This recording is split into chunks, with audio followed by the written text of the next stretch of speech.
L'homme qui se conscientise est assoiffé de conscience créative. Il est assoiffé d'intelligence. Il veut être intelligent créativement comme l'homme inconscient n'a jamais pu penser. Et ceci peut être pour lui un problème de personnalité. Ceci peut être un problème d'ego. Ça peut être un problème d'identité. Et ce problème est normal. Cependant, l'homme qui se conscientise doit apprendre graduellement à reconnaître que la créativité supérieure de son mental est proportionnelle à sa capacité d'élever le taux vibratoire de ses pensées, c'est-à-dire de pouvoir passer de l'autre côté du pont, de l'autre moitié qui se rapproche de la rive de sa personnalité cosmique. À partir de ce moment-là, le problème de l'intelligence créative est résolu. Il n'est plus, et l'homme dans sa personnalité humaine ne souffre plus de créativité. La créativité de l'homme mental supérieur de demain est le résultat du passage de certaines pensées au-delà du seuil de la mémoire humaine. L'homme de demain qui sera créatif dans le sens cosmique du terme ne pourra pas l'être en fonction de sa mémoire. Il ne pourra l'être qu'en fonction du passage de certaines énergies au-delà de cette mémoire. Et c'est ceci que l'homme ne comprend pas. L'homme ne comprend pas qu'il possède encore de la mémoire. Et cette mémoire fait interférence avec le mouvement de certaines pensées créatives qui viennent des mondes de l'énergie vers l'homme. La créativité de la conscience supramentale ne peut pas être régie par la personnalité planétaire de l'homme. Elle peut être coordonnée à la personnalité de l'homme, mais elle ne peut pas être régie par cette même personnalité parce que la nature même de cette créativité transcende la spatio-temporalité de l'événementiel qui, sur le plan de la personnalité humaine, est toujours rapporté émotivement à la conscience de l'homme pour des valeurs purement d'ordre humain, purement d'ordre personnel. Donc, le phénomène de la conscience créative, de la conscience supramentale, cosmique, appelez-la comme vous voulez, est un phénomène de mouvement d'énergie vers l'homme au fur et à mesure que ce dernier est capable de vivre cette énergie sans la colorer, sans la bloquer. À partir du moment où il la bloque, à partir du moment où il la colore, cette énergie cesse d'être créative et elle devient simplement intelligente subjectivement. La différence entre les deux est extraordinaire. Elle représente dans le fond l'évolution de la conscience de la Terre et le simple plaisir personnel pour l'homme d'être créatif pour son bien-être personnel. Il faut qu'il y ait une liaison parfaite entre les deux aspects de cette même énergie. Il faut que l'homme soit capable sur le plan personnel de la supporter dans son échéance, et il faut qu'elle, de l'autre côté, soit libre de se déplacer dans le temps, dans la mesure qui lui est fixée, c'est-à-dire selon les lois de l'évolution de l'humanité, les lois de l'évolution de notre civilisation, lois extrêmement complexes et qui font partie de la chronologie événementielle fixée par les systèmes astrologiques. Ceux qui demandent quand serons-nous libres dans l'intelligence sont justement ceux qui souffrent de cette situation. L'homme sera libre dans l'intelligence lorsqu'il ne sera plus attaché à ce que nous appelons la conscience créative de l'énergie. Tant que l'homme sera attaché à cette conscience créative de l'énergie, il mettra de la personnalité humaine dans le mouvement créatif de sa personnalité cosmique, et naturellement il souffrira parce que la personnalité cosmique de l'homme ne peut pas être forcée par la personnalité humaine de l'homme. La conscience créative, c'est la descente de l'énergie des mondes supérieurs dans la matière, petit à petit. ça ne peut être un désir personnel de l'homme pour le bénéfice personnel de l'homme.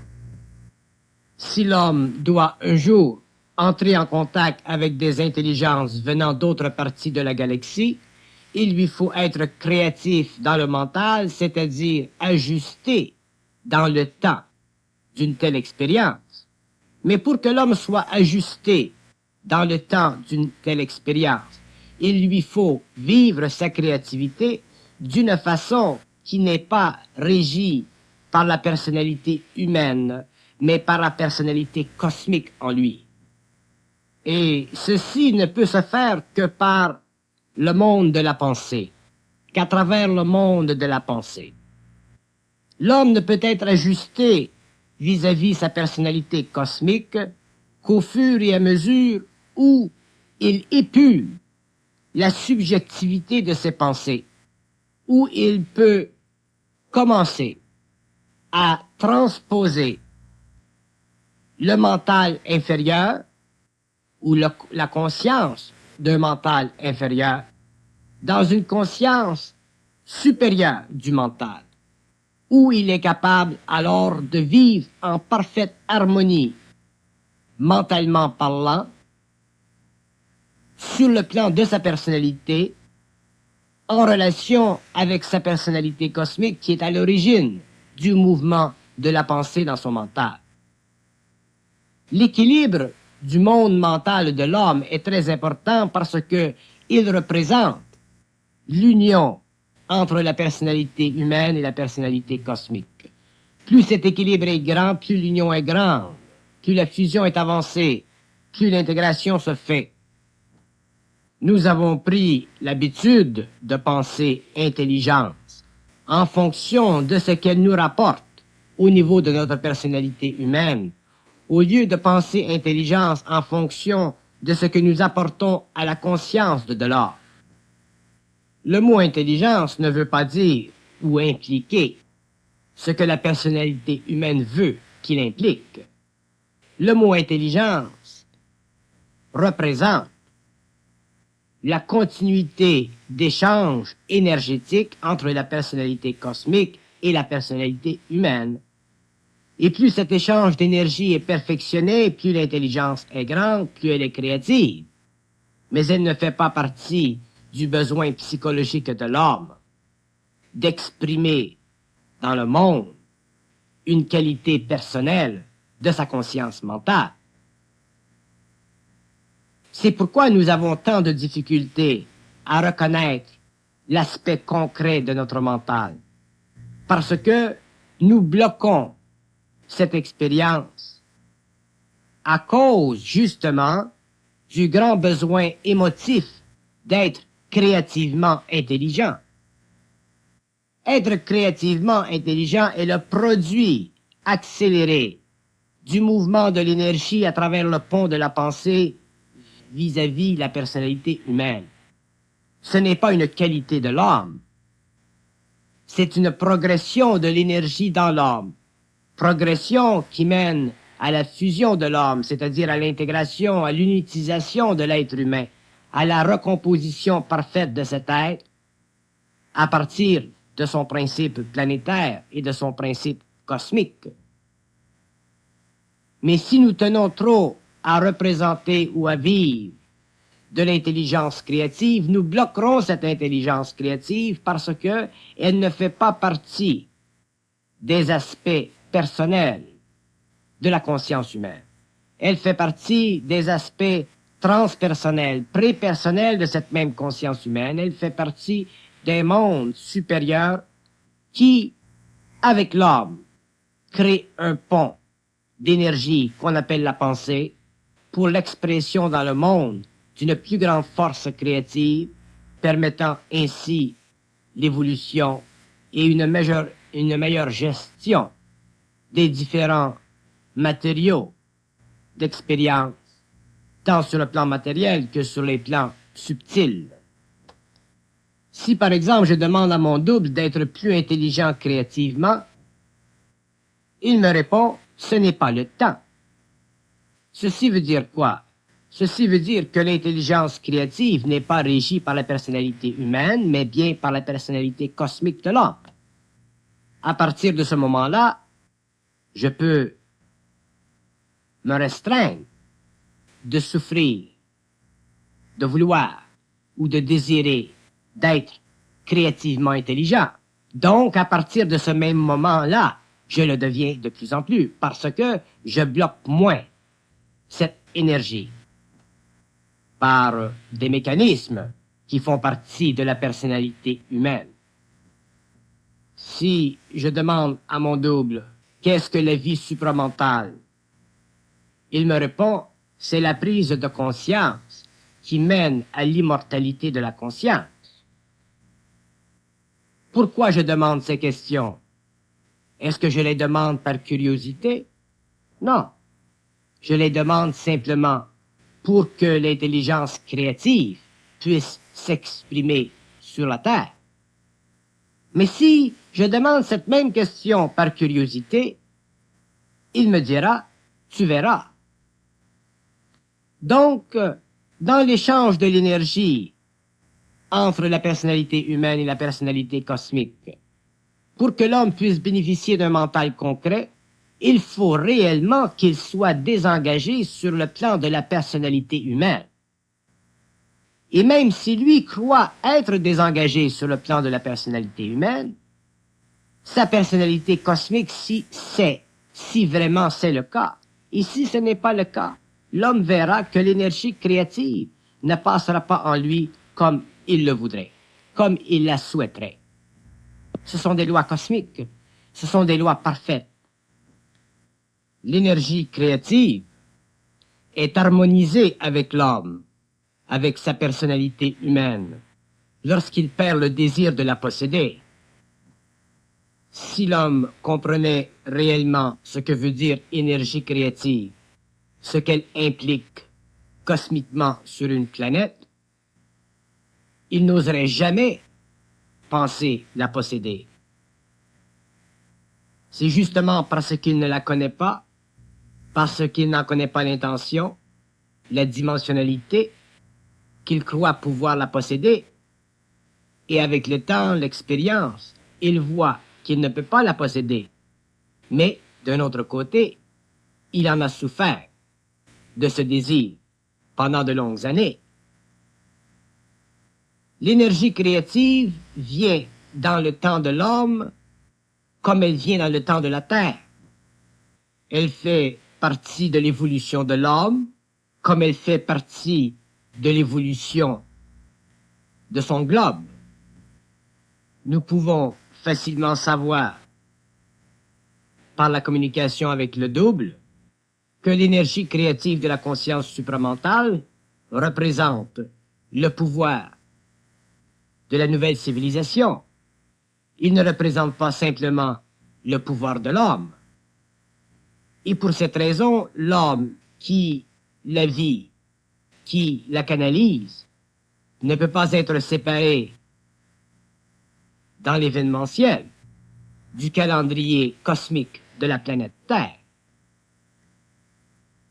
C'est pour cette raison que l'homme doit apprendre à être extrêmement patient dans l'évolution de son mental supérieur, afin de développer un équilibre parfait. Équilibre qui est fondé sur la résonance entre cette énergie et son mental, mais jamais sur la dissonance de son corps de désir. L'expérience de la Terre est directement reliée avec l'évolution de cette énergie créative. La conscience de la Terre, la conscience de l'homme. Lorsque l'homme aura développé un équilibre parfait dans son mental, il ne souffrira plus de la tension que crée l'acheminement de cette énergie créative que nous considérons plutôt lent que rapide. Et l'équilibre du mental de l'homme, il est façonné par deux principes. Celui d'être totalement neutre vis-à-vis cette énergie, cette nouvelle intelligence, et aussi celui d'être totalement patient vis-à-vis le temps que prend cette intelligence de se manifester sur la Terre. Et cette réalisation est beaucoup plus importante que l'homme ne le croit. Elle fait partie intégrale du travail qui se fait sur son mental pour donner à son mental un équilibre parfait.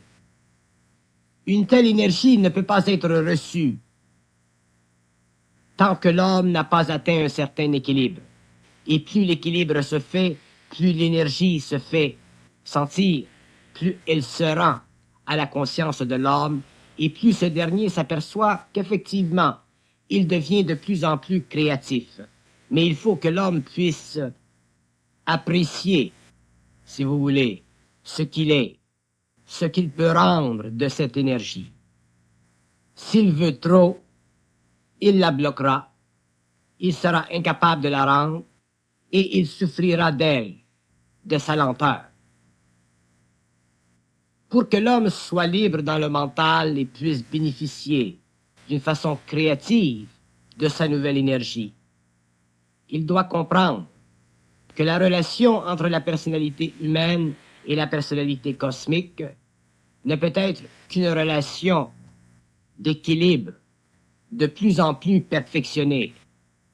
Un équilibre fondé sur les constantes de la vie de l'homme, autrement dit les besoins de la vie de l'homme, et le temps que prend l'énergie cosmique pour se manifester à travers lui sur la Terre. Et tant que l'homme n'aura pas reconnu une sorte d'empressement en lui qui veut le faire aller plus vite dans le temps, il souffrira du déséquilibre dans le mental, qui est, d'un point de vue cosmique, une sorte de désordre, c'est-à-dire une incapacité de pulser au même rythme que les forces cosmiques en soi. Évidemment, c'est une grande souffrance pour l'homme de ne pas pouvoir vivre de sa conscience créative au rythme où le voudrait sa personnalité humaine. Mais cette souffrance, elle est nécessaire parce que c'est elle qui élimine de la conscience de l'homme les forces inférieures qui utiliseraient cette énergie d'une façon destructive. C'est de cette façon que l'homme est épuré, que son astralité est éliminée de sa conscience,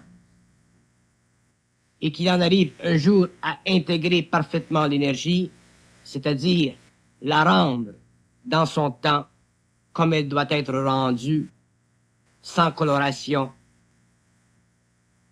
sans qualité subjective ou inférieure, qui mettrait en danger l'évolution de l'homme et l'évolution de la Terre. Mais l'homme ne peut pas apprendre par la pensée. Il doit apprendre par l'expérience de retenue créative de son énergie.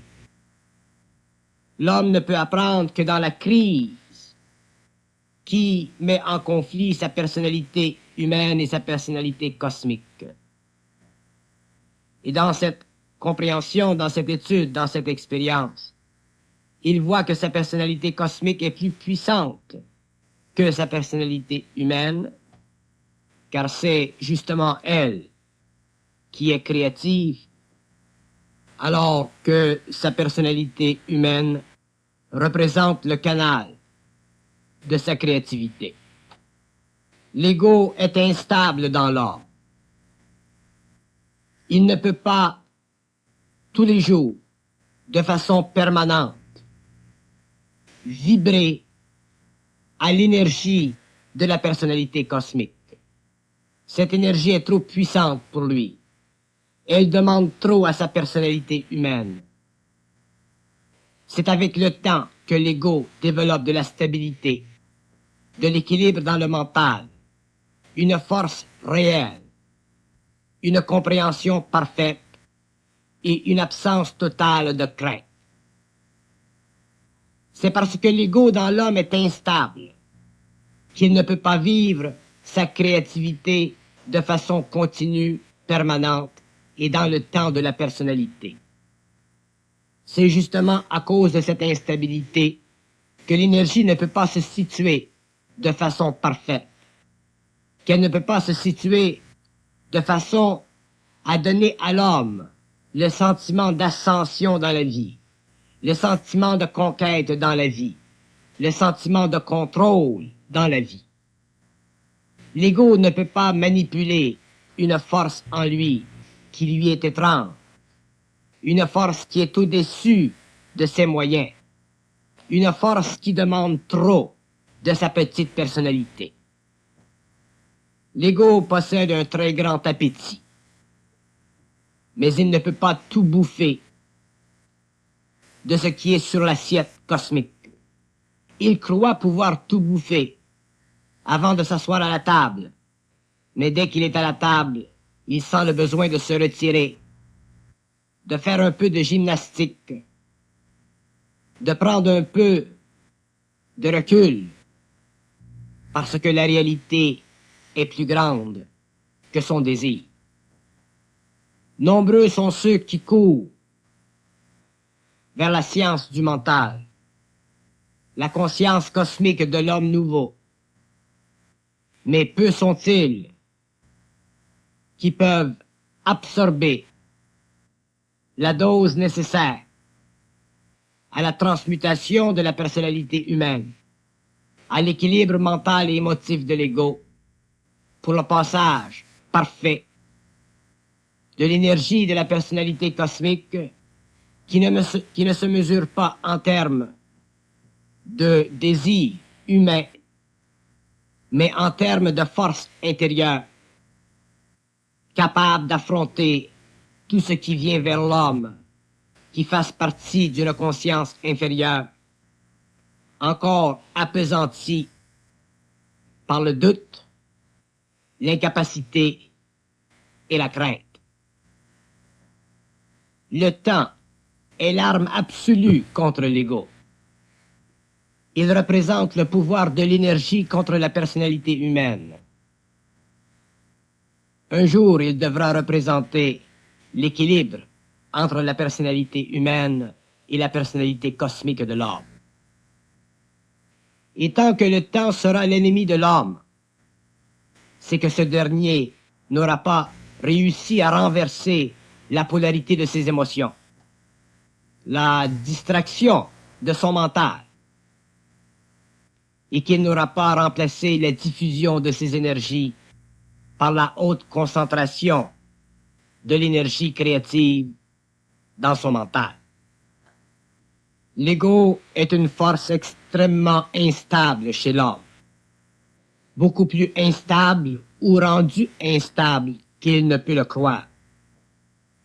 Et tant que l'homme n'aura pas réussi à pouvoir maintenir la stabilité à l'intérieur de sa personnalité, il n'aura pas réussi à pouvoir absorber un taux vibratoire plus élevé venant de l'énergie de sa personnalité cosmique et le rendant ainsi de plus en plus créatif, de plus en plus libre dans l'intelligence.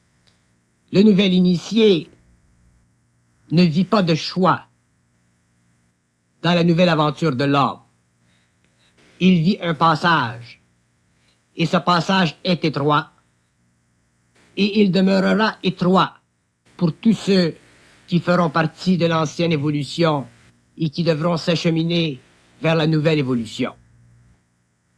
Dans la nouvelle évolution, l'homme sera obligé de prendre conscience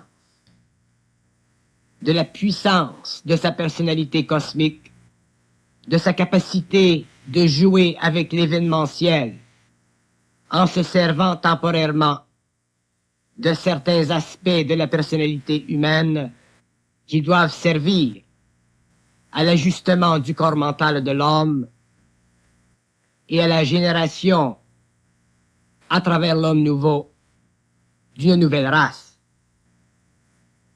Et cette expérience sur la Terre est nouvelle. Elle fait partie d'un temps nouveau. Et la condition de l'homme qui vient ne sera plus assujettie aux conditions de la personnalité humaine, mais plutôt aux conditions de la personnalité cosmique, éveillée dans la conscience de l'homme par sa réalisation et sa compréhension de plus en plus grande du pouvoir événementiel dans sa vie, coordonné par les forces cosmiques en lui. C'est pourquoi l'équilibre dans le mental représente la nouvelle conquête de l'homme, l'expression sur la Terre d'un nouveau marché entre l'invisible et le matériel. Si l'homme veut, tant spirituellement, sur le plan de son corps de désir, connaître de ce qui est réel, il ne pourra goûter de cette réalité qu'à la mesure de la blessure qu'il devra connaître dans l'expérience d'une personnalité humaine abasourdie par les coups que peuvent donner les forces cosmiques dans l'homme qui frappe à sa porte afin d'être intégré avec lui. L'âge nouveau est un âge que l'homme n'a jamais connu. C'est un âge qui cache énormément de choses et qui prévient tout homme qui entre dans cet âge de la discontinuité entre les motifs psychologiques de la vie de l'évolution et les motifs parapsychologiques ou suprapsychologiques de la nouvelle conscience humaine. L'ouverture du mental supérieur ne peut se faire avec les clés de l'ego. Cette ouverture ne peut être créée que par la descente de l'énergie dans l'homme et le travail qu'elle fait lorsqu'elle passe à travers sa mémoire. Ce qui ouvre le mental de l'homme, sa conscience créative, c'est l'énergie qui passe dans la mémoire et fait sauter la mémoire pour libérer le canal dont elle a de besoin pour se rendre à la disposition de l'homme. Ceci est absolument important. Ceci fait partie d'une condition sine qua non de la réalité future de la race racine. La conscience supramentale est une réalité grandissante dans la conscience cosmique de l'homme. Et l'on peut dire que c'est une conscience grandissante dans la réalité de l'homme. Et elle n'a pour définition que la personnalité réelle de l'homme. Tant que l'ego n'aura pas la force d'absorber l'événementiel en fonction de la lumière ou de l'intelligence d'une conscience supérieure, il ne pourra intégrer cette énergie, il ne pourra devenir créatif, il ne pourra être libre dans l'intelligence. L'évolution de la conscience supramentale sur la Terre est supportée par les forces invisibles qui ont nourri l'homme depuis sa descente dans la matière, mais qui n'ont pu communiquer avec l'homme à cause de sa fausse personnalité, à cause de son ignorance et à cause de l'obstruction de son canal, causée par l'émotion et les pensées subjectives. Donc l'évolution de l'homme futur n'est pas fondée sur une progression psychologique de l'ego. Elle est fondée sur l'accablante réalisation que l'ego doit pouvoir absorber tout ce que l'énergie amasse devant lui et passer à travers l'amas d'événements qui constitue pour lui le test final de son initiation solarisée, c'est-à-dire de cette initiation qui donne à l'homme le pouvoir de communiquer étroitement, parfaitement et essentiellement avec son esprit, avec son double, avec la partie cosmique de sa réalité. Le nouvel initié n'est pas un être privilégié, il est un être nouveau.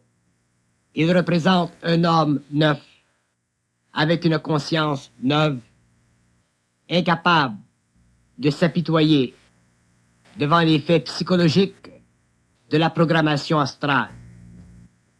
L'étroite relation entre l'homme nouveau et son énergie créative, entre sa personnalité humaine et sa personnalité cosmique, représente le premier fait cosmique de l'homme sur la Terre. Il représente le premier fait cosmique de l'homme depuis sa descente dans la matière. Il représente un tour de force que seul l'homme évolué peut vivre, connaître et expérimenter face à toute la nomenclature des difficultés psychologiques qu'il a connues depuis son évolution. Autant les forces créatives de l'homme doivent le servir créativement, autant elles doivent le servir en relation avec d'autres hommes sur la Terre qui auront vécu des expériences parallèles, expériences qui auront permis que cette énergie se diffuse en lui, se concentre dans son mental et ne soit plus perturbée ou bloquée par des forces inférieures à sa réalité cosmique. L'évolution a donné à l'homme la capacité de reconnaître qu'il était mortel et qu'il faisait partie d'un grand tout.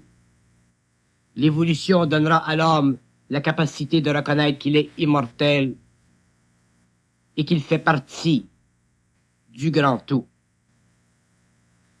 Et cette réalisation ne peut être formulée en termes psychologiques. Elle ne peut être formulée qu'en termes vibratoires, et ceci demande une liaison étroite entre le côté cosmique de l'homme et le côté personnel de sa réalité. L'homme, par le passé, avait vécu l'absolu en fonction d'un idéal quelconque. Demain, il vivra l'absolu en fonction de sa relation étroite avec l'invisible, avec des plans qui sous-tendent sa réalité et qui imposent sur sa réalité toute sa configuration. L'éveil de la conscience supramentale sur la Terre représente pour l'homme l'intérêt absolu qu'il a pour la vie, l'intérêt absolu qu'il a pour la science et l'intérêt absolu qu'il a pour la liberté. Toute autre forme de considération n'est que l'expression subjective de sa personnalité égoïque, encore retranchée derrière la muraille du doute, de la crainte et de l'impuissance. Lorsque nous parlons de la science, nous parlons de la science de l'homme, la science de la vie, la science qui permet à l'homme de parfaitement comprendre sa vie. Si l'homme ne comprend pas parfaitement sa vie ne vaut pas la peine d'être vécue dans un sens absolu du terme. Elle est simplement une expérience. Elle ne fait pas partie de lui. Elle n'est pas sienne. Et pour que l'homme puisse développer une telle science, il lui faut posséder un mental concret, c'est-à-dire une conscience réelle de sa personnalité humaine et de sa personnalité cosmique, reliées les deux ensemble par un pont. Et ce pont ne peut être défini qu'au fur et à mesure où l'homme prend regard sur ses pensées et consulte la nature même de ses pensées en relation avec l'émotivité qui puisse les colorer. C'est de cette façon que l'homme se constituera un pont qui liera sa mortalité avec son invisibilité, sa partialité avec sa totalité, et qu'il aura sur la terre un mental concret, c'est-à-dire une conscience qui est capable de par elle-même soudre et dissoudre ce qui ternit son évolution personnelle, sa joie de vivre, sa capacité de percevoir la réalité de la vie en fonction de la réalité de sa conscience, afin que son psychisme puisse être l'expression totale et garantie d'une réalité qui n'est pas régie par les lois de la matière, mais qui sous-tend les lois de la matière et qui fait un ou l'une avec elle. L'homme doit vivre sur la terre et sentir qu'il est une unité, qu'il n'est pas séparé dans sa personnalité, qu'il n'est pas deux dans sa personnalité, ou trois dans sa personnalité, ou personne dans sa personnalité. L'homme doit se sentir un centre de quelque chose, et ce quelque chose, c'est lui-même. Et tant que l'homme n'a pas suffisamment épuré sa conscience personnelle, tant qu'il n'a pas suffisamment brisé les liens de sa fausse personnalité, il ne peut pas sentir avec certitude cette réalité de lui-même qui sous-tend les aspects personnels d'une conscience qui a été fortement conditionnée par la culture, la civilisation, la race. La joie de vivre commence chez l'homme à partir du moment où il sent qu'il devient nucléaire, qu'il devient un, qu'il devient un noyau, et qu'il possède les deux aspects d'une même réalité, c'est-à-dire la personnalité humaine affranchie de l'ignorance et la personnalité cosmique qui puisse travailler avec elle et lui donner la nourriture nécessaire afin que la personnalité humaine puisse grandir, évoluer sur la Terre dans une atmosphère qui convient à la réalité de l'évolution et aux lois de la vie. L'homme nouveau est un nouveau développement de la réalité humaine. Il représente une nouvelle phase de l'évolution. Il acquiert des facultés qu'il ne possédait pas auparavant. Il devient autre. Il n'est plus le même. Il ne sera plus et ne sera jamais le même.